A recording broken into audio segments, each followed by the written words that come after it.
In the third 2023 FRQ, we're going to add two methods to a class called WeatherData. Here we will modify an array list of temperatures and use it to calculate heat waves.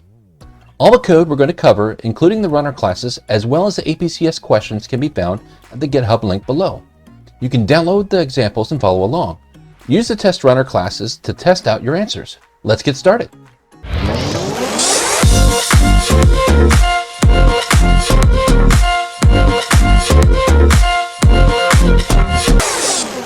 Our third FRQ deals with WeatherData. We're given this class WeatherData, and it has an array list of temperatures. We're given that, and it has two methods, one that were implemented in part A and one in part B. If I was to take a look at part A, here is a list of sample WeatherData, and we're given a range. So we're given a lower bound of 85 and an upper bound of 120.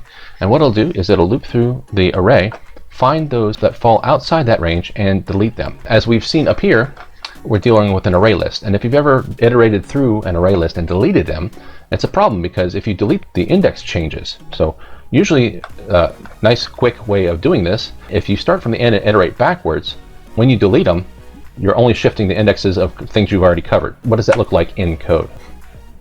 Here we have the WeatherData. I've got the given stuff already implemented for you. What would a clean data look like? Well, first off, we want to loop through the temps backwards. So that would look something like this. Again, if you're following along with us, this code is in GitHub. You can download this and follow along with us. So please feel free to pause it at any point. Here we are, we're taking the list and we're going to the size -1. So we're starting at the end and we're subtracting, and we're going to continue on while it's greater than 0. Now that we have that, we want to get the temperatures. We want to check the temperatures. I like doing this. You can cram this temperatures get I into the if statement if you want. I like splitting it out so it's readable.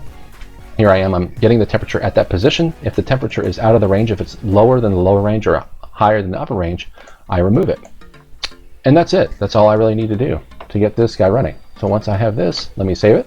And we have a runner for this first part. You can see that this matches the code here. So again, I have this list of values. I'm going to run the before and after is 85 and 120. And it should look like this afterwards. Let's run that and see what happened. All right, that was pretty quick. 1, 2, 3, 4, 5, 6, 7, 8, 9, 10. I have 10 values here, 10 values here, and I should see that 142 is deleted. Yep, and it is. The 84 is deleted, so it should be 85, 1, and then 84, and it's deleted here. And 124 should be deleted, and that comes right after here. So it worked. That was pretty simple.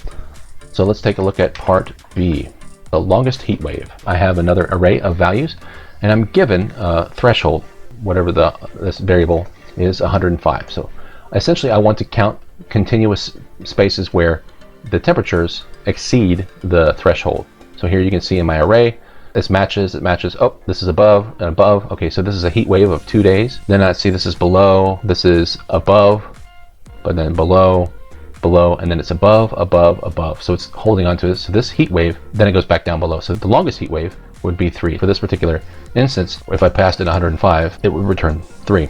If I was to pass in 95.2 though, there are a lot more values that are higher than 90.2. In fact, you can see here, this one, this one, this one, this one. So this would be 4. The heat wave is here at the beginning, and then it would iterate through a couple of lower temperatures, and then another heat wave that's less. So even though that the second heat wave is less, it would still return 4 because 4 is the highest. So you're keeping track of the longest heat wave. How will we go about doing that? If we cut back to the code here, I'm going to take a look at the longest heat wave. What do I want to do first? Well, first off, I want to figure out what am I going to keep track of. I'm going to keep track of two different things. I want to hold on to the longest heat wave length, and I want to keep track of my current heat wave length. So as I loop through each temperature and keep track of it, I want to keep adding to my current tracker and check to see if it's bigger than the hold. Now I want to loop through all the temperatures, so that's a pretty easy loop. I equals 0, I less than size, I plus plus. Next thing I want to do is I want to check to see if my current temperature that I'm looking at right now is higher than my threshold. You can cram this everywhere you see temp, but I like to pull this out and put it to a variable so it's easier to read. So if I have one that's higher, what I want to do is I want to add to my current heat wave. So again, the heat wave is 0. I want to add to that, so I've got 1 day of the heat wave. If the current heat wave is longer than the largest, I want to hold on to it. So here I'm going to check to see if my current heat wave is bigger than my longest. If it is, my longest is now my current heat wave. That's all I really need to do there. Now what I need to do is if I hit a temperature that's lower than my threshold, so I'm going to put a big else statement here.